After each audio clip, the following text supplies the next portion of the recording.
Sir का प्रणाम।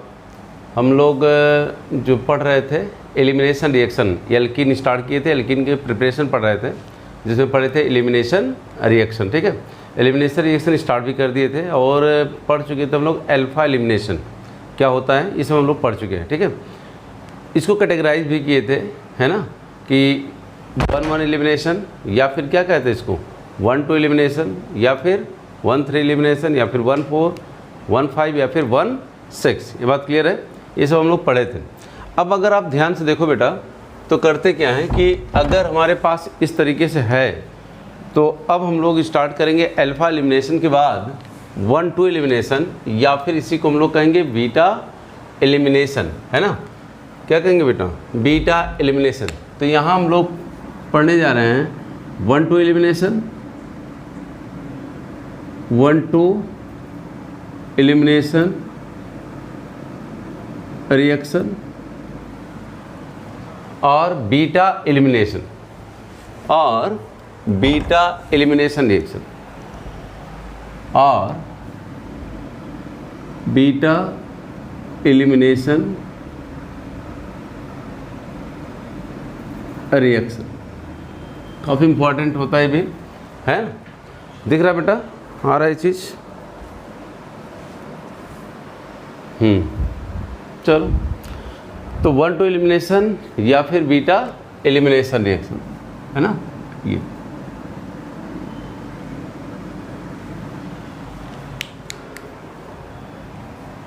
अब यहाँ देखिए बेटा, होता क्या है, if both eliminating group, if both eliminating group eliminate from vicinal position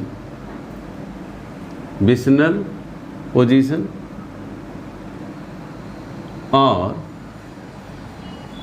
1-2 position और हम कह सकते हैं इसको, ठीक है, adjacent position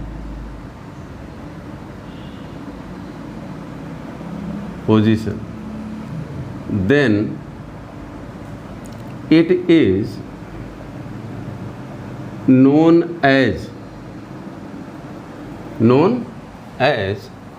beta elimination or 1-2 elimination reaction, ये कहते हैं। ठीक है, इसी को हम लोग बीटा कहेंगे या फिर क्या कहेंगे 1-2 एलिमिनेशन भी कहेंगे। ये बात क्लियर है क्या। अब यहाँ अगर हम बात करें, सपोज करो, तो क्या देखते हैं, मान लीजिए हमारे पास एग्जाम्पल हो कुछ, फॉर एग्जाम्पल CH3 दे दिया, CH2 दे दिया और CH2 दे दिया, Br दे दिया। यहाँ दिया हो बेटा एल्कोहलिक और KOH दे दिया और हीट दे दे ऐसे। ठीक है, एल्कोहलिक KOH और हीट। ठीक है, तो यहाँ से हम क्या निकाल दें, ध्यान से देखो, मान लीजिए ऐसे हम लिख दिए हैं Br और यहाँ क्या रख दिया बेटा H, या इस कार्बन से देखो, अगर अगल बगल के कार्बन पे आपके 2 ग्रुप लगे हो तो उसको हम विसिनल पोजीशन कहते हैं बेटा। क्या कहते हैं, विसिनल, या फिर एडजेसेंट, अगल बगल है तो एडजेसेंट भी कह सकते हैं या फिर 1-2 कह सकते हैं। ठीक है, अगर यहाँ से ये निकल जाए, इस तरीके से निकल गया, सपोज कर रहे हैं, तो हमारे पास क्या बन रहा है CH3 CH double bond CH2, है ना, और यहाँ से क्या निकल जाएगा KBr निकल गया और वाटर। तो ये जो रिएक्शन हो रहा है इसको हम क्या कहेंगे 1-2 एलिमिनेशन या फिर बीटा एलिमिनेशन कह रहे होंगे। ठीक है, तो अगर हम इस एल्काइल हैलाइड को एल्कोहलिक KOH के साथ ट्रीट करा दें, किससे ट्रीट कराएं, एल्कोहलिक KOH से, तो हमको क्या बनेगा, एल्किन मिलेगा थ्रू द बीटा एलिमिनेशन या फिर 1-2 एलिमिनेशन। ठीक है, या फिर और एग्जांपल ले लें इसे हम बेटा, मान लीजिए हमारे पास CH3 दिया, CH H CH2 और क्या दिया बेटा OH, यहाँ दिया हो H प्लस और हीट दे दिया, क्या दे दिया हीट, तो यहाँ से क्या निकला H और OH क्या बना, CH3 CH CH2। ये भी किसका एग्जाम्पल है, ये भी एग्जाम्पल है बेटा बीटा एलिमिनेशन का ही है। किसका है, बीटा एलिमिनेशन का। या फिर इसी को हम लोग क्या कहेंगे 1 2। इससे पहले वाले लेक्चर में जो पढ़े थे बेटा, प्रीवियस लेक्चर में क्या था, अल्फा एलिमिनेशन था। वो यानी कि एक ही कार्बन से दोनों निकलने वाले ग्रुप निकल रहे थे, यहाँ कहाँ से निकल रहे हैं, अगल बगल वाले कार्बन से, ठीक है। तो इसको हम क्या कर रहे हैं 1 2, या फिर क्या कर रहे हैं बीटा एलिमिनेशन। यह हमारे पास ऐसे दिया हो CH3 CH2 CH2 N Me Me positive और OH माइनस दे दिया बेटा। और यहाँ केवल सिंपल हीट दे दिया। क्या दे दिया, सिंपल हीट।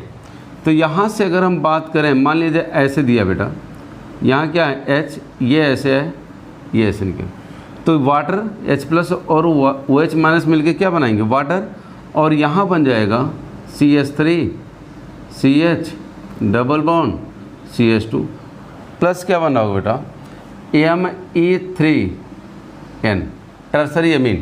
तो इस किसके एग्जाम्पल हैं सब, बीटा एलिमिनेशन के। किसके हैं, बीटा एलिमिनेशन के।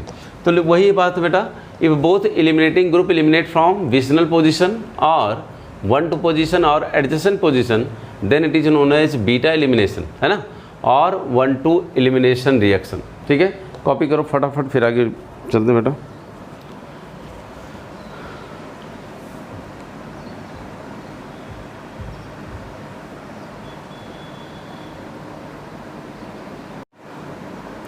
ओके बेटा, चलो। तो ये था आपका क्या, बीटा एलिमिनेशन। अब बीटा एलिमिनेशन को अगर हम लोग क्लासिफाइड करते हैं, बीटा एलिमिनेशन में पढ़ना क्या क्या है, ध्यान से देखो।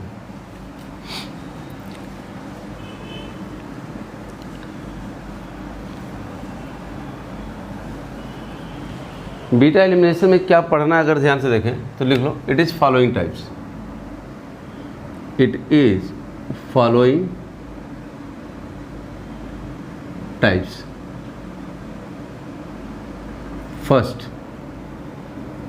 फर्स्ट जो हमारा होता है वो क्या पढ़ेंगे हम लोग बेटा, E2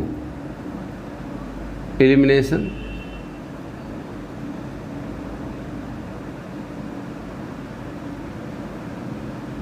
reaction,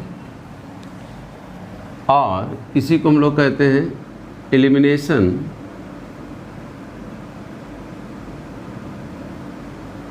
reaction by molecular.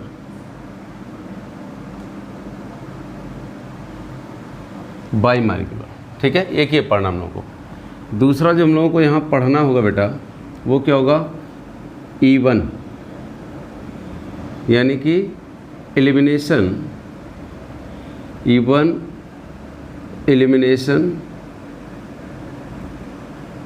Reaction, और इसी को हम लोग कहेंगे एलिमिनेशन रिएक्शन यूनिमॉलिक्यूलर बेटा।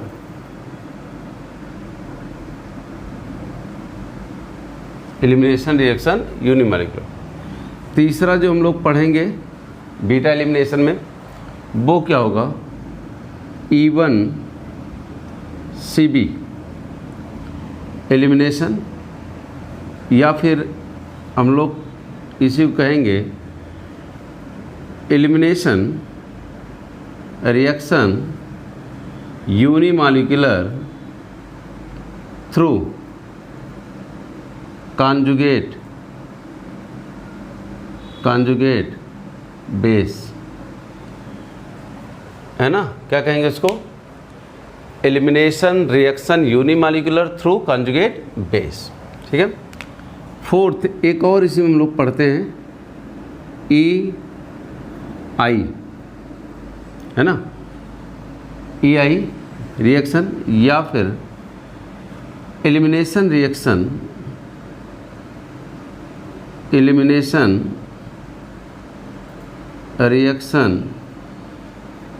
इंटरनल, है ना, या फिर इंट्रामॉलिक्यूलर भी बोल सकते बेटा इसको, है ना। तो इसमें 4 पढ़ना होगा। बीटा एलिमिनेशन में हमको कितने पढ़ने बेटा, एक तो E2 पढ़ेंगे हम लोग, E1 पढ़ेंगे, E1 CB पढ़ेंगे, और क्या पढ़ेंगे EI, ठीक है, EI एलिमिनेशन रिएक्शन इंटरनल और इंट्रा मॉलिक्यूलर, ठीक है। तो ये हमको पढ़ना है। तो सबसे पहले जो हम लोग स्टार्ट करेंगे वो क्या होगा बेटा, E2। क्या होगा, E2। जल्दी लिखो इसको बेटा।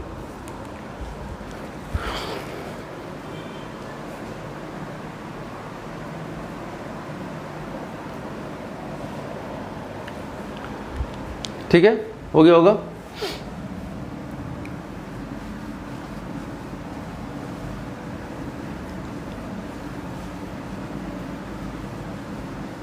E2 की अगर बात की जाए बेटा, E2 इसको हम हटा दे रहे हैं हम।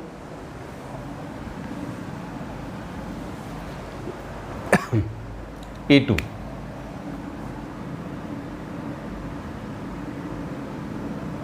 Reaction mechanism, E2 reaction mechanism है ना, ठीक है। अगर E2 की बात की जाए बेटा, तो E2 में करते हैं हम लोग क्या है कि सपोज करो अगर आपके पास एक एग्जांपल ले लें हम लोग, CH3 CH2 CH2 Br ले लिया गया और यहाँ दिया हो ETO कॉन्जुगेट बेस और हीट। क्या दिया है, हीट। तो यहाँ जो प्रोडक्ट हमको मिल रहा होगा CH3 CH और CH2, क्या निकला होगा बेटा, ETOH और KB, ठीक है, ये निकला होगा। इसके मैकेनिज्म को अगर हम लोग ध्यान से देखें, मैकेनिज्म क्या कहता है, तो इसको हम अगर लिखें बेटा तो क्या लिख सकते हैं, मान लीजिए हमारे पास क्या है CH CH2 और यहाँ क्या है Br, ठीक है। हम इसको ऐसे भी लिख सकते हैं, यहाँ CH3, ये है हमारे। यहाँ हम जो लिए हैं वो क्या लिए हैं, ETOK, ठीक है, हीट दिया गया, ठीक है, क्या दिया गया, हीट। तो यहाँ एक अगर देखें हम लोग तो होता क्या है कि ETO मान लीजिए K+ यहाँ है, ठीक है, यहाँ क्या हमारे पास CH H CH3 CH2 और Br। ध्यान दो बेटा, अब होता क्या है, यहाँ से ये एक तरीके से यहाँ शुरू हो जाता है बॉन्ड का फॉर्मेशन, बॉन्ड फॉर्मेशन। यहाँ क्या शुरू होगा बेटा, बॉन्ड ब्रेकिंग। यहाँ क्या शुरू होगा, बॉन्ड का फॉर्मेशन। और यहाँ क्या शुरू होगा, बॉन्ड की ब्रेकिंग। इस तरीके से तो एक ट्रांजिशन स्टेट बनेगा। क्या बन जाएगा, ट्रांजिशन स्टेट। यहाँ से अगर हम बात करें यहाँ से, तो हमारे पास जो प्रोडक्ट मिलेगा, क्या मिलेगा, ये और ये बॉन्ड बन जाएगा बेटा, बन जाएगा। तो क्या बन के निकलेगा, ETOH, ठीक है। इसके बीच बॉन्ड बन रहा है और ये टूट रहा है, तो निकलेगा कैसे, Br- के रूप में, K+ मौजूद है, KBr। यहाँ क्या जा रहा होगा, CH3 CH double bond CH2 और एल्कीन, है ना, क्या हो रहा है, एल्कीन। और अगर आप ध्यान से देखो यहाँ, तो हमारा जो इंटरमीडिएट है वो क्या बना बेटा, ट्रांजिशन स्टेट बन रहा है। क्या है, एक ट्रांजिशन स्टेट, यहाँ कोई इंटरमीडिएट नहीं फॉर्म हो रहा बेटा, और यहाँ बना है क्या, ट्रांजिशन स्टेट, ठीक है। अब यहाँ अगर हम बात करें तो ध्यान से देखो, होता क्या है कि आपके पास क्या था यहाँ, बोलो क्या था यहाँ, ये, और RDS में ही हमारा ये इन्वॉल्व है, तो यही हमारा RDS भी होगा बेटा। RDS क्या होगा, यही होगा, ठीक है। तो यही हमारा क्या हो जाएगा, RDS, ठीक है। तो यहाँ से एक ट्रांजिशन स्टेट बनेगा, और ट्रांजिशन स्टेट में क्या है कि कंसर्टेड मैकेनिज्म है, bond breaking and bond formation take place together, और क्या फॉर्म हो रहा है यहाँ, एल्कीन। अगर इसका हम एक पोटेंशियल एनर्जी डायग्राम बनाएं, ऐसे मान लीजिए ऐसे दिया गया है, सपोज करो, ठीक है, ये दिया गया। यहाँ क्या है, रिएक्शन प्रोग्रेस, ठीक है। यहाँ क्या दिया बेटा, पोटेंशियल एनर्जी। अब यहाँ ध्यान से देखें हम लोग, मान लीजिए ऐसे दिया गया, ये बना हमारा ग्रुप, ये हमारा क्या है, ट्रांजिशन स्टेट। दिख रहा है बेटा? चलो अभी देख लेते हैं। यहाँ क्या था, CH3 CH2 CH2 और Br था, और क्या था यहाँ ETO, ये था, है ना। और यहाँ जो प्रोडक्ट हमको मिला है CH3 CH double bond CH2, ठीक है। ये एल्कीन मिल रहा है, क्या मिल रहा है, एल्कीन। दिख रहा है बेटा कि नहीं दिख रहा है? ठीक है, दिख रहा है। चलो, तो ये आपके पास बन जाता है। यहाँ अगर देखें तो RDS में हमारा इन्वॉल्व क्या है, बेस भी इन्वॉल्व है और सबस्ट्रेट भी, यानी कि जो भी सबस्ट्रेट लिए वो तो इन्वॉल्व है ही, साथ साथ क्या है बेटा, बेस भी। यानी कि अगर हम देखें तो बेस का भी रोल है यहाँ, चूँकि ये RDS में क्या है, इन्वॉल्व है, ठीक है। तो ये आपका है E2 बेटा। ड्यूरिंग, अगर हम ट्रांजिशन स्टेट में देखें बेटा, तो इन ट्रांजिशन स्टेट अगर ध्यान से देखें तो क्या आ रहा है, it achieve partial double bond character. जो हमारा ट्रांजिशन स्टेट बन रहा है वो क्या अचीव कर रहा है बेटा, है ना, पार्शियल डबल बॉन्ड करेक्टर। यानी कि अगर partial double bond character achieve करता है तो जितना ये पार्शियल डबल बॉन्ड करेक्टर आने से मतलब क्या, एल्कीन का करेक्टर आ रहा है, जितना ये स्टेबल बनेगा, जितना ये क्या बेटा बनेगा, स्टेबल बनेगा, रेट इसका मतलब क्या होगा, उतना ज़्यादा होगा, रेट क्या होगा, ज़्यादा। तभी हम लोग देख लेंगे उसको। इसे कॉपी करो, फटाफट आगे लिखते हैं characteristic.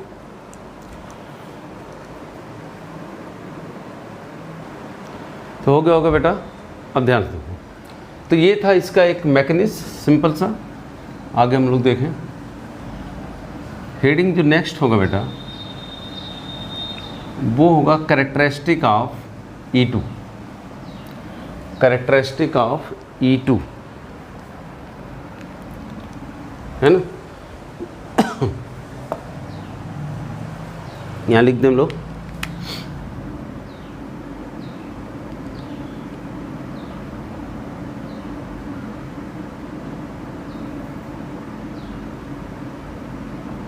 Of E2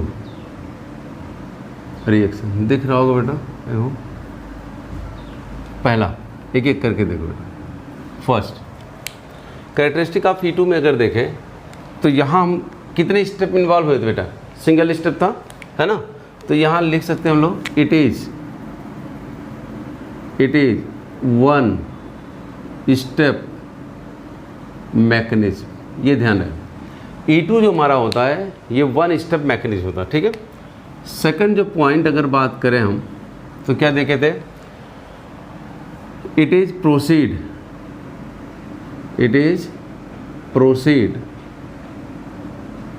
through anti periplanar, it is proceed through anti periplanar transition state, है ना। It means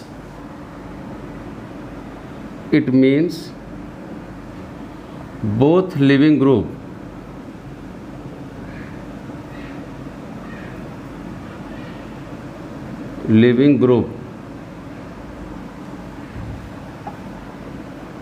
must be present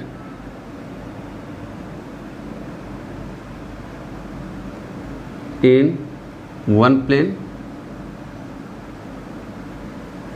and anti to each other। ये ध्यान देना होगा बेटा, दोनों जो निकलने वाले ग्रुप हमेशा कहाँ होने चाहिए, एंटी होने चाहिए। कहाँ होने चाहिए, एंटी। E2 की एक बहुत बड़ी खासियत है कि दोनों जो निकलने वाले ग्रुप हैं, लिविंग ग्रुप हैं, वो एक दूसरे कहाँ होने चाहिए, एंटी होने चाहिए, ठीक है। थर्ड अगर हम कैरेक्टरिस्टिक देखें, है ना, इट इज कंसर्टेड मैकेनिज्म बेटा। ये कैसी मैकेनिज्म थी, concerted mechanism. It means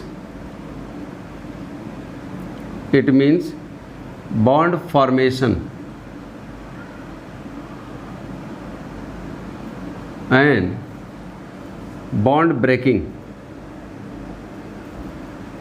bond formation and bond breaking take place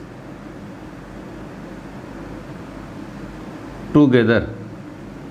तो ये कंसर्टेड मैकेनिज्म हम लोग देखे भी हैं कि एक तरफ जैसे बेस आपका अप्रोच किया है तो बेस क्या किया है, H से बॉन्ड बनाना शुरू किया है, H और कार्बन के बीच में बॉन्ड क्या हुआ, टूटना शुरू हुआ, कार्बन कार्बन के बीच बॉन्ड बनना शुरू हुआ, फिर कार्बन और ब्रोमीन के बीच बॉन्ड टूटना शुरू हुआ। यानी कि बॉन्ड फॉर्मेशन और बॉन्ड ब्रेकिंग एक साथ हो रहा था। ठीक है, तो ये बात क्लियर है। इसी मैकेनिज्म को हम लोग कहते हैं कंसर्टेड मैकेनिज्म। क्या कहते हैं बेटा, कंसर्टेड मैकेनिज्म कहते हैं। ठीक है, रेट की अगर बात करें हम लोग जो पढ़े अभी देखे हैं, फोर्थ पॉइंट अगर हम देखें तो रेट ऑफ E2 जो होगा डायरेक्टली प्रोपोर्शनल किसके था बेटा, सबस्ट्रेट के। अब सबस्ट्रेट जो भी लेंगे हम लोग, यहाँ E2 में क्या लिए थे, अल्काइल हाइड्राइड लिए थे, तो चलिए सबस्ट्रेट और किसके बेटा, बेस, हम सीधे लिख दे रहे हैं बेस के बेटा, बेस जो भी लिए थे, है ना। यानी कि rate of E2 directly proportional किसके होगा बेटा, सबस्ट्रेट के और बेस के, सबस्ट्रेट के। यानी जो रेट हो रहा है, अच्छा RDS में इन्वॉल्व कौन है, RDS में अगर देखा जाए तो हमारा बेस भी इन्वॉल्व है RDS में, और साथ साथ क्या इन्वॉल्व है, सबस्ट्रेट भी इन्वॉल्व है। यानी कि रेट को कहीं ना कहीं इफेक्ट क्या डालेगा, सबस्ट्रेट भी डाल सकता है और क्या डाल सकता है बेटा, बेस भी डाल सकता है, और दोनों ही डालेंगे, है ना। तो दोनों चूंकि RDS में इन्वॉल्व हैं तो बेस और सबस्ट्रेट दोनों क्या करेंगे बेटा, इफेक्ट डालेंगे, जो भी हम लोग चेक कर लेंगे, देख भी लेंगे। ठीक है, फिफ्थ क्या होगा अगर देखा जाए, it is second order reaction. Clear है, सेकेंड ऑर्डर रिएक्शन। नेक्स्ट क्या होगा, इट इज बाई मॉलिक्यूलर। दिख रहा है बेटा, इट इज बाई मॉलिक्यूलर, हाँ दिख रहा है, चलो कोई बात नहीं बेटा। इट इज क्या है बेटा, बाई मॉलिक्यूलर भी है, तो ये बात याद रहे, इट इज बाई मॉलिक्यूलर। ठीक है, नेक्स्ट जो हम लोग बात करें, ध्यान से देखो, इसको हम हटा रहे बेटा,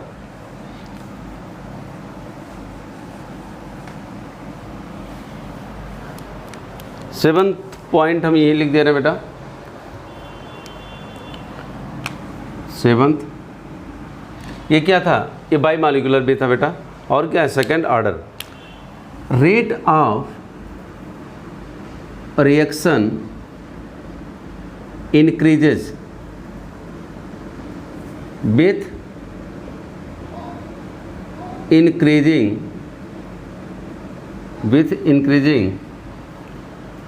the concentration of base or basic strength। ये ध्यान देना होगा, जैसे जैसे बेसिक स्ट्रेंथ बढ़ेगा या कंसंट्रेशन ऑफ बेस बढ़ेगा, रेट ऑफ हमारा जो क्या होगा, ठीक है, E2 बढ़ेगा। ये बात क्लियर है। ठीक है, चलो इसको कॉपी करो बेटा फटाफट, तो आगे लिखवाते हैं, फिर कैरेक्टरिस्टिक लिख लो, फिर आगे देखते हैं हम लोग। हो गया होगा, चलो तो 7 पॉइंट हो गया था ये, इसको हम हटा रहे हैं बेटा। तो ये कैरेक्टरिस्टिक आपको याद रहे, ठीक है।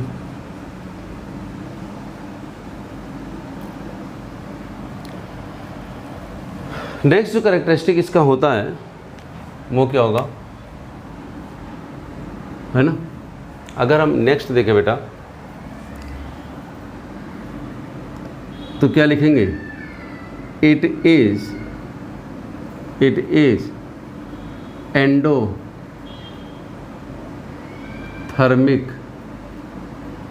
रिएक्शन। कैसा होगा, एंडोथर्मिक होगा। It is take place in polar aprotic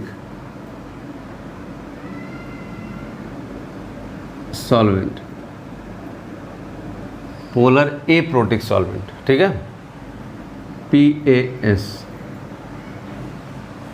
polar aprotic solvent, है ना, जिसमें पोलैरिटी हो लेकिन कोई H+ देने की क्षमता ना हो, यानी प्रोटॉन देने की क्षमता ना हो, ठीक है।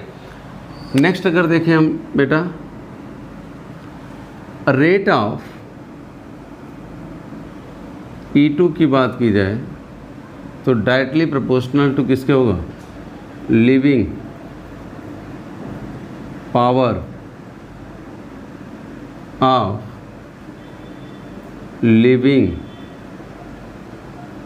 ग्रुप की, leaving power of leaving group के। फॉर एग्जांपल अगर हमारे पास क्या हो, RI हो, RBr हो, RCl हो, RF हो, तो रेट क्या आएगा, ये आएगा। ये बात क्लियर हो रहा होगा, ठीक है। तो रेट ऑफ E2 किस पे डिपेंड करेगा बेटा, living power of leaving group पे, ठीक है। जितना लिविंग पावर लिविंग ग्रुप का ज़्यादा होगा रेट उतना क्या होगा, ज़्यादा, ठीक है। नेक्स्ट अगर देखें, नेक्स्ट पॉइंट वो क्या होगा, रेट ऑफ E2, ये भी ध्यान रहे, रेट ऑफ E2 क्या होगा, यहाँ बेटा डायरेक्टली प्रोपोर्शनल स्टेरिक हिंड्रेंस भी कह सकते हैं हम लोग, यानी कि 3 डिग्री RX का ज़्यादा होगा than 2 degree RX than 1 degree RX। तो E2 में अगर पूछे रेट 3 डिग्री 2 डिग्री और 1 डिग्री में, तो हम किसका रेट ज़्यादा कहेंगे, 3 डिग्री का ज़्यादा हो रहा हो किससे बेटा, 2 डिग्री से, और 2 डिग्री का ज़्यादा होगा किससे, 1 डिग्री से। ये बात क्लियर हो रहा है कि नहीं, ठीक है। तो ये भी क्लियर रहे बात बेटा, यानी कि अगर आपके पास दिया हो, फॉर एग्जांपल ऐसे दे दिया कि यहाँ CH3 दिया, CH3 और CH3 और Br दे दिया, यहाँ क्या दिया बेटा, CH3 CH CH3 और Br दे दिया, और यहाँ क्या दिया हो, CH3 CH2 और ब्रोमीन दे दिया, और पूछ लिया what is the reactivity order of this compound towards E2, तो आंसर क्या दे रहे होंगे हम लोग, इसका ज़्यादा होगा इससे और इसका ज़्यादा होगा इससे, ठीक है। तो ये बातें क्लियर हो रही होंगी आई हो, ठीक है। कॉपी करो फटाफट बेटा।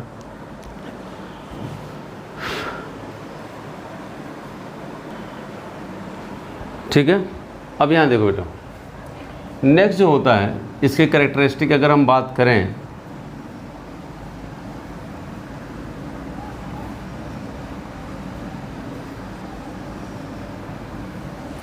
तो क्या लिख सकते हैं, नंबर जो भी रहा हो बेटा, याद तो आ नहीं रहा, ठीक है, पता नहीं क्या डाले थे, लास्ट नंबर, चलो आप डाल लीजिएगा, ठीक है। अगर हम बात करें, इट इज स्टीरियो, ऐसे लिख सकते हैं, स्टीरियो स्पेसिफिक इन नेचर। हमारा E2 कैसा होता है, स्टीरियो स्पेसिफिक। इसका मतलब क्या होता है, अगर सेम कंपाउंड के different isomer, different isomer of same compound, different, इसको हम आगे डिटेल में बना देंगे, इस पर एक वीडियो अलग से बेटा, लेकिन हम यहाँ इतना समझा दे रहे क्यों, if different isomer of same compound, if different isomer of same compound gives different product, हम लिख दे रहे हैं if different isomer of same compound giving, if different isomers of same compound giving different product, then reaction is known as stereo specific known as stereo specific, है ना। क्या कहलाएगा वो? स्टीरियो स्पेसिफिक कहलाएगा। जैसे अब मान लीजिए हमारे पास, सपोज करें, एक एग्जांपल लेते हैं। फॉर एग्जांपल अगर हमारे पास देखा जाए, मान लीजिए कोई कंपाउंड ऐसे दिया गया बेटा, ये MEHBr, यहाँ क्या दे दिया HBr और Me, ठीक है। और यहाँ क्या दिया गया है, मान लीजिए आपके पास दे दिया हो जिंक और ईथर दे दिया। क्या दे दिया? जिंक और ईथर, सपोज कर अभी, है ना। अगर हमारे पास जिंक और ईथर दे दिया, ठीक है। अब यहाँ क्या पूछ रहा है, मान लीजिए ऐसे दिया हो, या फिर चलो और आसान हम करके भी कर ले रहे हैं बेटा। मान लीजिए ऐसे दिया हो, सपोज करो, चलो हम ऐसे कर ले रहे हैं। यहाँ दिया हो आपके पास pH,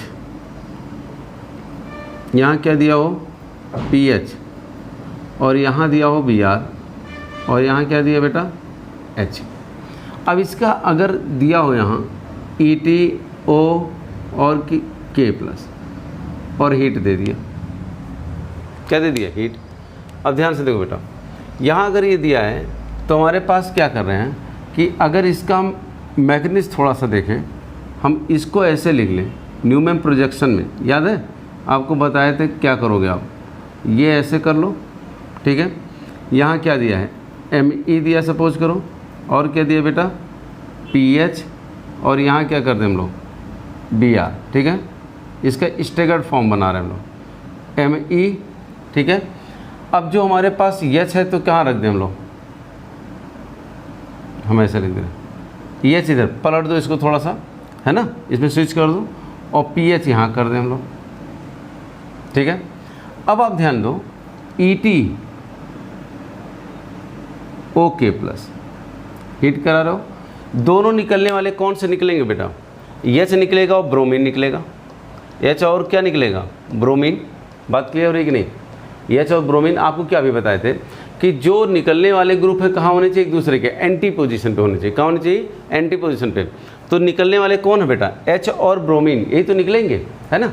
तो H और ब्रोमीन अगर निकलेंगे तो ध्यान से देखो, हम H और ब्रोमीन को गायब कर दे रहे हैं। दो यहाँ आपके पास क्या बचा? Me, यहाँ क्या बचा बेटा? pH, ठीक है। यहाँ अगर देखें तो हमको क्या दिख रहा होगा? pH बचा दिख रहा होगा, और इधर क्या दिख रहा होगा? Me, यही तो दिख रहा होगा। ध्यान से देखो बेटा, भाई H और Br तो निकल गए, एलिमिनेट हो गए, एंटी हैं भी, तो कोई दिक्कत ही नहीं हुआ हमको, ठीक है। अब इसका हम इस फॉर्म में अगर देखें तो मान लीजिए ये फ्रंट कार्बन था, चलिए हम इसको फ्रंट कार्बन मान लिए Me, और यहाँ क्या जाएगा बेटा? pH। इसको बैक कार्बन मानते हैं हम लोग, ये आपका फ्रंट होता है तो सर्किल क्या होता है? बैक कार्बन, ठीक है। तो अब तो यहाँ जब ये बॉन्ड टूटे होंगे H और Br, तो जाहिर सी बात है फ्रंट कार्बन और बैक कार्बन के बीच में एक डबल बॉन्ड आया होगा, यानी दो सिग्मा टूटे तो पाई बॉन्ड बना होगा ना। अब इसके बाद ऐसे बना दिए डबल बॉन्ड, ठीक है। यहाँ अगर देखोगे बेटा तो pH ये जा रहा है ना, एक दूसरे के pH दोनों कहाँ हैं? एंटी है, मेथाइल भी एंटी, ठीक है। क्या बन गया ये? यानी कि अगर हम ध्यान से देखो बेटा, इस कंपाउंड को रिएक्शन कराते हैं, ठीक है, तो हमको जो प्रोडक्ट मिल रहा है, क्या मिला है? मिला है Me, और क्या मिला बेटा? pH, साथ साथ क्या मिला है? pH और Me। ये बात क्लियर होगा कि नहीं? क्या मिल रहा है? Me। इसको हम फिशर में दिया था, फिशर से किस में ले आए? न्यूमैन में। न्यूमैन में हम रोटेट करके देख सकते हैं बेटा, इसको रोटेट अगर करा लेंगे हम, तो रोटेट करा के क्या चेक कर सकते हैं कि दोनों एंटी, तो चूंकि एंटी पहले से हैं तो हमको क्या प्रोडक्ट मिल गया यहाँ? ये ट्रांस, एक दूसरे के pH एंटी Me, तो यहाँ क्या मिला? ट्रांस। तो अगर ये मीजो या फिर इस तरीके से इरिथ्रो होता तो हमको क्या मिल जाएगा? ट्रांस, ठीक है। लिखो इसको बेटा, कॉपी करो फटाफट, ठीक बेटा। तो ये बात क्लियर है। अच्छा, इसी रिएक्शन को हम ऐसे बस शो कर रहे हैं बेटा, ध्यान से देखो, ये हम हटा दे रहे हैं, ये तो आप लिख ही लिए होंगे आप, देखो ध्यान से।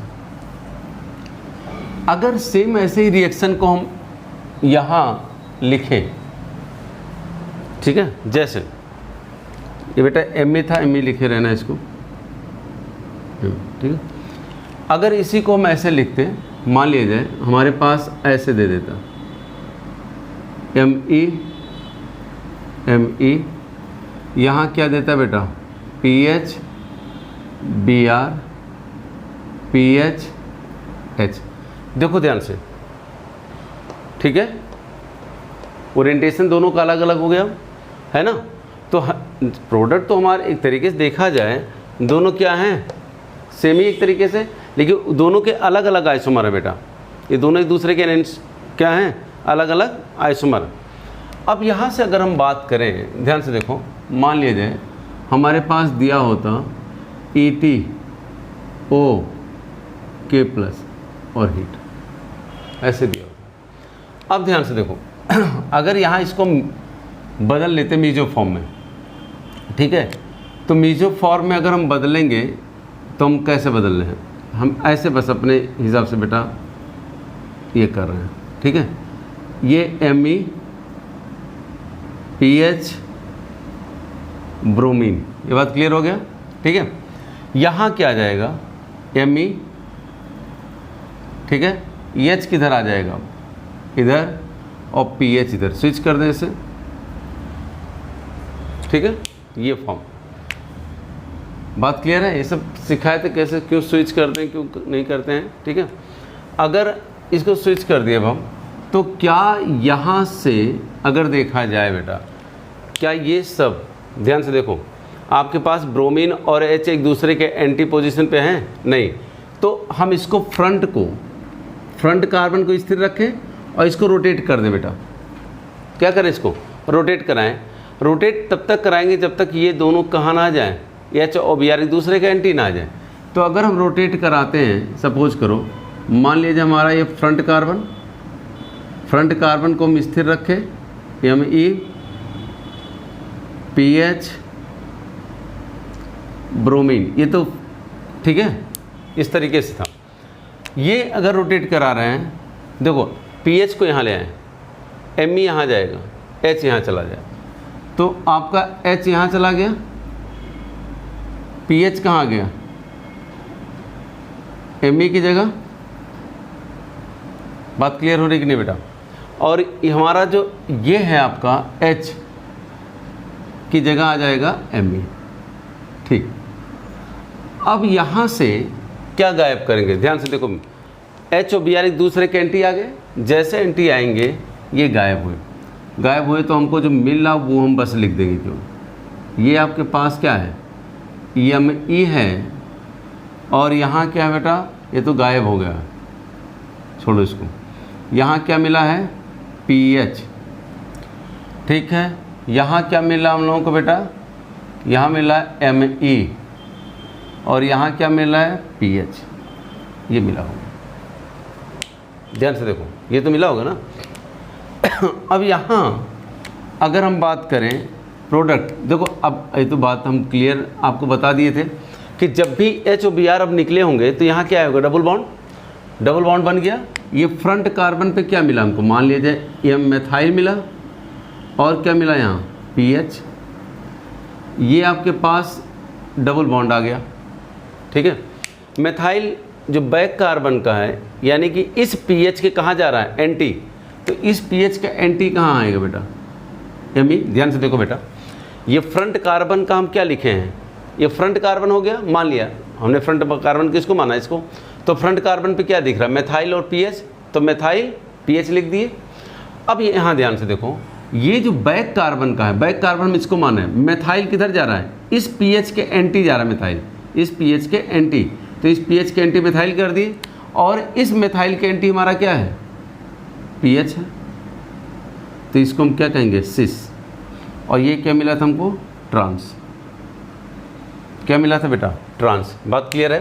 तो अगर इसको देता तो हम प्रोडक्ट थोड़ा मैं इसे क्रॉस कर देना बेटा, प्रोडक्ट हम क्या बनाते हैं, हम प्रोडक्ट ये बनाते हैं कि मेथाइल मिलता हमको, PH मिलता, और क्या मिलता, Me मिलता, और PH सिस। ठीक है। यानी कि जब हम इरिथ्रो ले रहे हैं, ये क्या था हमारा, ध्यान से देखो बेटा, ये इरिथ्रो ले रहे हैं, सेम भाई, कंपाउंड तो सेम ही थे, इसके दो फॉर्म है, एक इरिथ्रो है और इसको हम क्या कह सकते हैं, थ्रियो, पढ़े हैं ना हम लोग, इसको क्या कहेंगे, थ्रियो। तो आपको अगर ध्यान हो तो एक बात पढ़ाए हैं, अगर किसी कंपाउंड के if different isomer of same compound, बात को समझे बेटा हम क्या कह रहे हैं कि E2 हमारा कैसा होता है, स्टीरियो स्पेसिफिक होता है बेटा। E2 कैसा है, स्टीरियो स्पेसिफिक। स्टीरियो स्पेसिफिक का आपको मतलब क्या बताएं कि if different isomer of same compound, तो कंपाउंड तो सेम ही था, है ना, कंपाउंड क्या था, सेम था, है ना। इफ डिफरेंट आइसोमर, लेकिन आइसोमर अलग अलग हैं, एक हमारा इरिथ्रो है, दूसरा क्या, थ्रियो, ठीक है। If different isomer of same compound giving different product, तो उसको हम क्या कहेंगे, स्टीरियो स्पेसिफिक। क्या कहेंगे बेटा, स्टीरियो स्पेसिफिक। तो बात आई होप क्लियर हो रही होंगी। ये इस तरीके से हम क्यों न्यूमैन प्रोजेक्शन फार्मूला में ये सब बताए थे, फिशर से कैसे न्यूमैन में कन्वर्ट करते हैं, क्या करते हैं, ये सब बातें हम पढ़ा चुके थे, ठीक है। इसका हम इक्लिप्स फॉर्म नहीं बनाए बेटा, सीधे स्टैगर्ड में कन्वर्ट किए। तो स्टैगर्ड में बनाते समय बताए थे आप स्विच कर दीजिएगा एक, ठीक है। तो इस तरीके से हमको यहाँ अगर देखा जाए तो ये आपका क्या है, न्यूमैन में दोनों निकलने वाले ग्रुप एक दूसरे कहाँ होने चाहिए, एंटी होने चाहिए। एंटी तो यहाँ तो सीधे एंटी मिल गया, हमको कोई दिक्कत नहीं था, H और Br एक दूसरे के एंटी थे। लेकिन यहाँ Br और H एंटी नहीं थे, तो हम बैक कार्बन को क्या किया, फ्रंट को स्थिर रखें, बैक को रोटेट करा के कहाँ, H को यहाँ ले आए, PH यहाँ आ गया होगा, M इधर चला गया, तुरंत एंटी हो गया। HBr को मैंने हटाया तो ये हट गए, जो बाकी जैसे था वैसे लिख दिए, और जो HBr हटा होगा तो एक एक्स्ट्रा बॉन्ड बना होगा, डबल बॉन्ड, तो ये आ गया। अब देखो MEPH ये फ्रंट कार्बन मान लिया जाए, बैक कार्बन इसको माने, तो इसके PH के जस्ट एंटी Me जा रहा है, तो PH के Me एंटी, और इस Me के एंटी ये जा रहा है, ये आ रहा है, ठीक है। तो इसको कहेंगे सिस, इसको क्या कहेंगे, ट्रांस। तो स्टीरियो स्पेसिफिक का मतलब समझाएं, बहुत डिटेल में अगर बेटा पढ़ना होगा तो हम आगे इसको एक वीडियो लेक्चर बना देंगे बढ़िया से, कि कीमो सेलेक्टिव क्या होता है ना, कीमो सेलेक्टिव, स्टीरियो सेलेक्टिव, ठीक है, रिजियो सेलेक्टिव।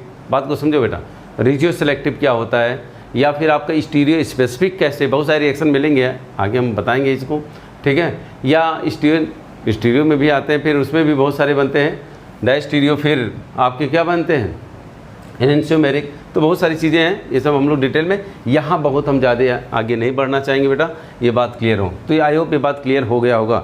E2 कैसा है बेटा, स्टीरियो स्पेसिफिक, जल्दी से नोट करो बेटा। तो स्टीरियो स्पेसिफिक आपको समझ में आ गया होगा। हटा रहे हैं इसको बेटा हम, ध्यान से चलो।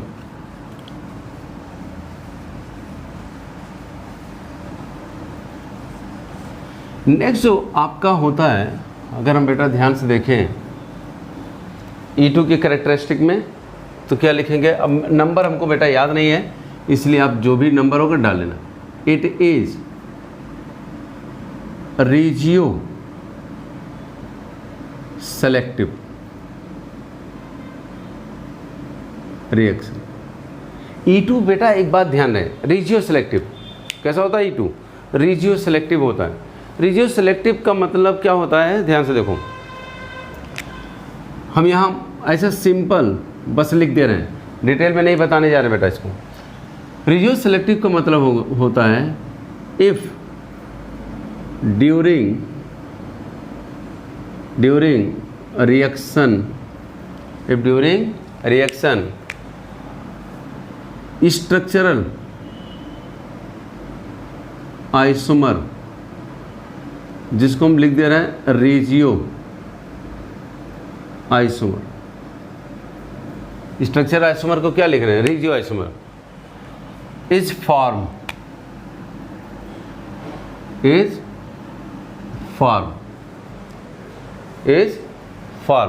where form in unequal amount then it is known as regio selective reaction। या आप ये भी कह सकते हो कि अगर रेजियो आइसोमर बना जिसमें से एक ज़्यादा बने और एक क्या बने बेटा, कम, ठीक है, उसको हम क्या कहेंगे, रेजियो सेलेक्टिव, यानी अनइक्वल अमाउंट में ही मिलेगा, जिसमें एक ज़्यादा बनेगा एक क्या बनेगा, कम। एग्जाम्पल देखो, कैसे देखो पता चलेगा। मान लिया जाए हमारे पास ऐसे एक सवाल दिया गया, ठीक है, आपने यहाँ क्या डाला, ETOK, हम यही लिए सपोज करो बेटा बार बार, और हीट दिया गया, क्या दिया गया, हीट। अब ध्यान से देखो, मान लिया जाए एक H यहाँ भी होगा और एक H यहाँ भी होगा, ध्यान से देखो, ठीक है भाई। ये तो हमारा अल्फ़ा पोजीशन हो गया, ये क्या हो गया, अल्फ़ा, β1, और इसको हम कह देने β2। अगर ये आपका बेस यहाँ से ट्रांजिशन स्टेट बनाना शुरू किया, कौन बनेगा, क्या बनेगा, तो हम आगे देखेंगे। यहाँ से ट्रांजिशन स्टेट बनाना, इस बीटा कार्बन का हाइड्रोजन लेके जाता तो डबल बॉन्ड यहाँ आएगा, H और Br यहाँ का निकलेगा, तो इस तरीके से क्या प्रोडक्ट बनता बेटा, ये बन जाएगा। बात को समझो आप। अगर ETOK यहाँ से ले जाता H को, ये लेके जाता बेटा, यहाँ से H निकालना शुरू करता, यहाँ से अप्रोच करता और इसको ट्रांजिशन स्टेट बना के इसको निकालता, ठीक है। तो यहाँ से अगर H को ले जाता तो आई होप ये बनता, कितने बने बेटा, 2 बने, कितने बने, 2। अब क्या ये और ये और ये क्या है, एक दूसरे के क्या है, एक तरीके से देखें तो पोजिशनल आइसोमर ही तो है बेटा। और पोजिशनल आइसोमर के अगर मान लीजिए फर्स्ट बना बेटा और ये क्या बना, सेकंड, तो फर्स्ट और सेकंड में क्या रिलेशन मिलेगा, पोजिशनल आइसोमर का। पोजिशनल आइसोमर मतलब क्या बेटा, स्ट्रक्चरल आइसोमर। स्ट्रक्चरल आइसोमर को हम क्या कहें, रेजियो। रेजियो का मतलब ये होता है ना, इस तरीके से देखा जाए तो ये आपके पास क्या बना, दो ध्यान से, PI और स्ट्रक्चरल आइसोमर। अब यहाँ देखो ध्यान से, फर्स्ट और सेकंड में क्या दोनों इक्वल अमाउंट में बनेंगे, नहीं बनेंगे। क्यों नहीं बनेंगे, हम आगे ही बताएंगे। ये भी अलग बनेगा, ये भी बनेगा, लेकिन ये ज़्यादा बनेगा, ये क्या बनेगा, कम बनेगा, ये ज़्यादा ये कम। तो यहाँ 2 स्ट्रक्चरल आइसोमर बने हैं, फर्स्ट एंड सेकंड, जिसको हम कहते हैं रेजियो आइसोमर, इन अनइक्वल अमाउंट, यानी कि इक्वल अमाउंट में नहीं बन रहे हैं, तो इसी को हम कहेंगे रेजियो आइसोमर। और ड्यूरिंग अगर रिएक्शन रेजियो आइसोमर बन रहे हैं, उस रिएक्शन को हम लोग क्या कहेंगे, रेजियो सेलेक्टिव। तो E2 हो रहा है, 2 बीटा हाइड्रोजन थे, तो 2 प्रोडक्ट यहाँ बना, एक दूसरे के रेजियो आइसोमर हैं, तो रिएक्शन क्या कहलाएगा, रेजियो सेलेक्टिव कहलाएगा। क्या कहलाएगा बेटा, रेजियो सेलेक्टिव। आई होप ये बात क्लियर हो रही होगी।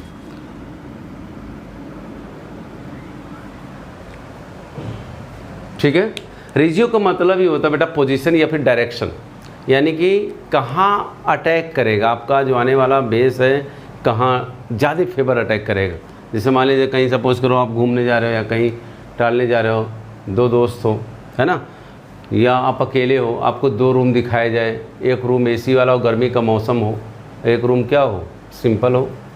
भाई 2 रूम का हो और 2 रूम में आपको ऑप्शन दिया जाए, एक रूम गर्मी का मौसम हो क्या हो, और 48-45 डिग्री सेल्सियस टेम्परेचर में आप जा रहे हो, ठीक है, तो आपके पास 2 रूम दिखाए जाए, एक रूम में AC उसी लगा हो, सब कुछ फिट हो, है ना, यानी कि मौसम आपके अनुकूल हो वहाँ, और दूसरा क्या हो बेटा, खूब गर्मी हो, रूम में कुछ भी न लगा हो, फैन भी ना हो, तो आप किसको ज़्यादा फेवर करोगे, किसको फेवर करोगे बेटा, बोलो, वही यानी कि AC वाले रूम को, ठीक है। तो आप वहाँ फेवर कर रहे हो। ऐसे यहाँ 2 है, यहाँ भी बीटा हाइड्रोजन, यहाँ भी बीटा हाइड्रोजन। अब ये किसको फेवर करेगा, इसको फेवर करेगा, ये तो बाद में देखेंगे। लेकिन दोनों भाई यहाँ से भी जा सकता है, यहाँ से भी जा सकता है, यहाँ से हो सकता है ज़्यादा फेवर करे इस पोजीशन को, तो यहाँ ज़्यादा फेवर करेगा तो ज़्यादा प्रोडक्ट बनाएगा, यहाँ कम फेवर करेगा तो कम, या फिर ये भी हो सकता है यहाँ ज़्यादा फेवर करे तो इसको ज़्यादा बना दे, इसको कम। लेकिन फिलहाल हमको ये पता करना है 2 बन रहे हैं बेटा, कौन ज़्यादा कौन कम हो तो बात की बात देखेंगे। ये दो बन है, ये दोनों एक दूसरे के रेजियो आइसोमर है, तो ये आने वाले ग्रुप को कहाँ डायरेक्शन कर रहा है, कहाँ जाएगा, जहाँ फेवरेबल कंडीशन होगा वहाँ के हाइड्रोजन को रिमूव करेगा बेटा, उसी को हम रेजियो कहते हैं। क्या कहते हैं? रेजियो। ठीक है, ठीक है, ये बात क्लियर हो रही क्या? अब आपको क्लियर है। अब मान लीजिए ऐसे भी ऑप्शन मिल सकते हैं, जहाँ जाओ बेटा एक ही रूम ही हो, वहाँ ऑप्शन ही ना हो एसी ये सब का, तो एक ही बिना पंखे वाला भी होगा, एक ही रूम ऑप्शन में है, तो इसका मतलब वहीं जाना होगा, फिर कोई दिक्कत नहीं है। ये बात क्लियर है? तो खैर ये आपका क्या है? रेजियो। क्या है? रेजियो। जैसे मान लिया जाए आपके पास ऐसे दिया जाता, मेरी बात को समझो, ब्रोमीन दे दिया, H दे दिया, ये दे दिया, ये दे दिया, यहाँ क्या दे दिया ETO और हीट, ये दे दिया। अब आपके पास पूछ रहा प्रोडक्ट क्या बनेगा, तो बेटा अभी क्या बताएं, मान लिया जाए आपके पास ये गया, ये ऐसे, अब यही बनेगा ही, इसके अलावा क्या बनेगा? यहाँ तो यार बीटा हाइड्रोजन है ही नहीं, मेथाइल मेथाइल मेथाइल, यहाँ ही बीटा का इस बीटा कार्बन पे कोई हाइड्रोजन ही नहीं है, केवल इसी बीटा कार्बन पे हाइड्रोजन है। ठीक है, तो अब जब बीटा कार्बन पे हाइड्रोजन है ही नहीं, तो यहाँ तो अटैक करने का चांस ही खत्म हो गया, चांस ही खत्म हो गया। भाई आप कहीं होटल में गए और होटल में आपको दिखा क्या, सारा होटल पैक है और आपको ज़रूरत है ही एक रूम की, और कहीं कोई होटल खाली ही नहीं, और जिस होटल में भी गए केवल एक ही रूम मिल रहा है आपको, अब वो चाहे क्या हो, 45 हो चाहे 48 हो, तो बात की बात है, उसके अलावा कोई ऑप्शन ही नहीं है, सब पैक है। तो क्या करोगे आप? वही तो लोगे, तो वही तो है यहाँ और कोई ऑप्शन ही नहीं था, यही था, तो यही से ले गया, यही बनाया, यहाँ तो रेजियो आइसोमर नहीं बन रहा है। ठीक है, लेकिन यहाँ तो चांस है। ठीक है, तो ये E2 क्या होगा? रेजियो सेलेक्टिव। E2 क्या होगा बेटा? रेजियो सेलेक्टिव। आई होप ये बात क्लियर हो रही होगी। आगे लिखो। अब यही हम एक बात और समझाएंगे बेटा, ये आप कॉपी कर लेना, हम हटा रहे हैं इसको हटा रहे हैं क्यों? ठीक है, चलो नेक्स्ट जो कैरेक्टरिस्टिक होता है इसका, it is stereo selective reaction. कौन, किसकी बात कर रहे हैं बेटा? E2 की। किसकी बात कर रहे हैं? E2 की। E2 क्या होता है? स्टीरियो सेलेक्टिव भी होता है। Good, very good. अभी क्या पढ़े थे? स्टीरियो स्पेसिफिक था। अभी क्या पढ़े? रेजियो सेलेक्टिव होता है। अभी क्या पढ़ रहे हैं? स्टीरियो सेलेक्टिव भी है। तो रेजियो सेलेक्टिव के बाद क्या आ गया बेटा? Stereo selective. स्टीरियो सेलेक्टिव में क्या होगा? अब मेरी बात को गौर से समझो यार। जैसे अब हम ये कंपाउंड दिया गया था, हम इसको देखो देखो बेटा ध्यान से, ये ऐसे देखो क्या बना आपके पास। एक तो ये प्रोडक्ट बना होगा, अच्छा दूसरा क्या बना था, अब ध्यान से देखो, यह हम ऐसे लिखें तो आपको ज़्यादा समझ में आएगा। वैसे आप अच्छे बच्चे हो, सब समझ में आता बेटा। ये एक ये बन गया और दूसरा क्या बना? CH3 CH, यहाँ से ले गया तो ये मिला और यहाँ से ले गया तो ये तो रेजियो आइसोमर हुए। लेकिन it not have ability to show GI but this have ability to show GI, और GI अगर शो करेगा तो इसके कितने फॉर्म बेटा? अब तो आप समझ सकते हो, सिस, और दूसरा क्या बन जाएगा? ट्रांस, है ना। तो stereo selective if during reaction two stereo isomer form in unequal amount. ठीक है, हम लिख दे रहे हैं बेटा, if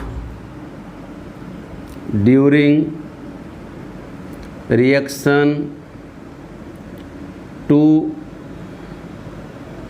stereo isomer, two or more than two भी लिख सकते हो बेटा, कोई बात नहीं, हम ऐसे लिख दे रहे हैं। If during reaction two stereo isomer form in unequal amount where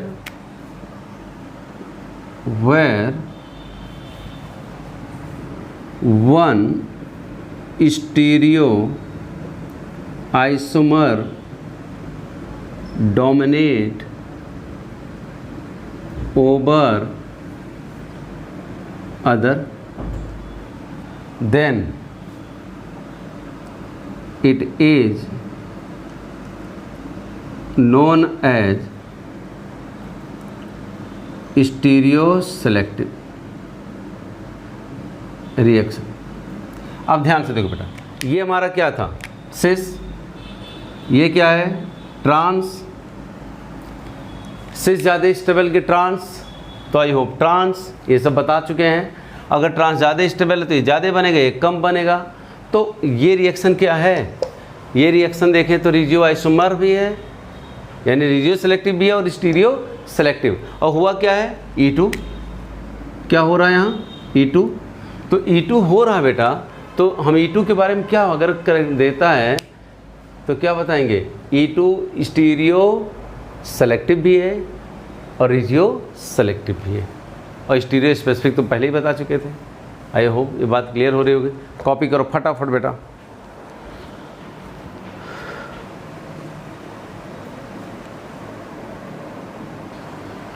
ठीक है, तो ये बातें क्लियर हो रही होंगी। ठीक है, चलो बेटा नेक्स्ट कैरेक्टरिस्टिक भी काफ़ी इंपॉर्टेंट है बेटा।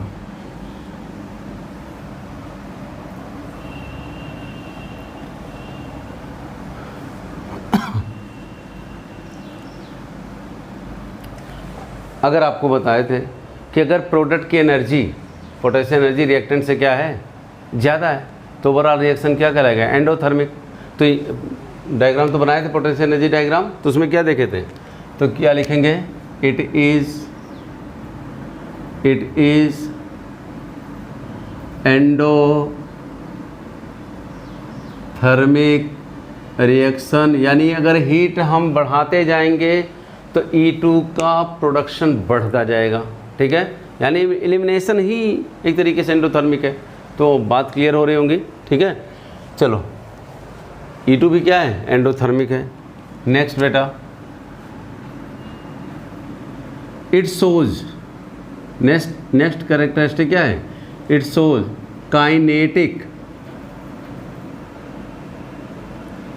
Isotopic effect. It shows kinetic isotopic effect. अब पूछोगे ये क्या है, तो देख लो बेटा, अगर हमारे पास CH2H हो, CH2 है, Cl है, ETO प्लस हीट, ये ले लिए है ना। दूसरा हमारे पास क्या दिया बेटा, हम ये लिख दे रहे हैं सही, CD2D, CD2Cl, ET okay, heat, इसका रेट R1, इसका R2। अब आप ध्यान से देखो बेटा, RDS में क्या बताए थे, सबस्ट्रेट भी इन्वॉल्व था, बेस भी इन्वॉल्व था। अगर RDS में सबस्ट्रेट भी इन्वॉल्व था, बेस भी, इट इज़ कंसर्टेड मैकेनिज्म थी। कंसर्टेड में ट्रांजिशन स्टेट बन रहा था, जहाँ bond breaking, bond formation together हो रहा था, साथ साथ हो रहा था। टूट क्या रहा था, कार्बन हाइड्रोजन बॉन्ड। यहाँ क्या टूटेगा, कार्बन ड्यूटेरियम बॉन्ड।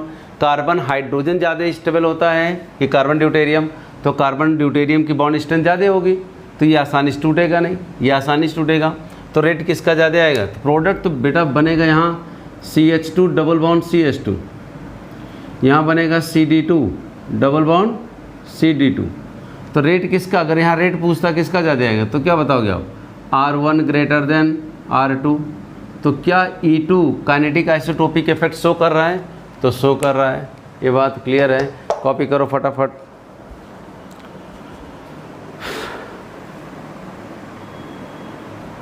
ठीक है, तो ये बात क्लियर हो गया होगा। तो E2 क्या शो करेगा, ये शो करेगा kinetic isotopic effect.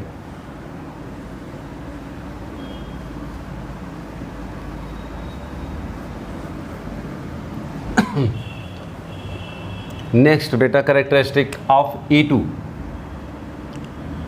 During E2 mechanism to product are formed. One is known as Sitjev product और Jetsev प्रोडक्ट भी इससे कहते हैं बेटा, सिटजेफ को, सिटजेफ प्रोडक्ट और जेटसेफ प्रोडक्ट एंड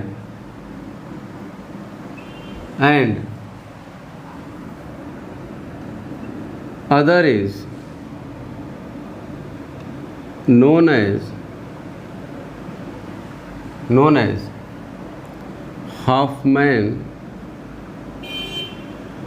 प्रोडक्ट। तो एक को सिटजेफ या जेटसेफ कहेंगे और दूसरे क्या कहेंगे, हॉफमैन। जैसे मान लीजिए हमारे पास ये दिया गया बेटा, यहाँ बेस ले लिए एल्कोहलिक KOH, मान लीजिए एल्कोहलिक KOH दे दिया गया, तो आपके पास क्या प्रोडक्ट बन रहा होगा, एक ये बन रहा होगा, एक ये बन रहा होगा। इसे क्या कहेंगे हम लोग, सिटजेफ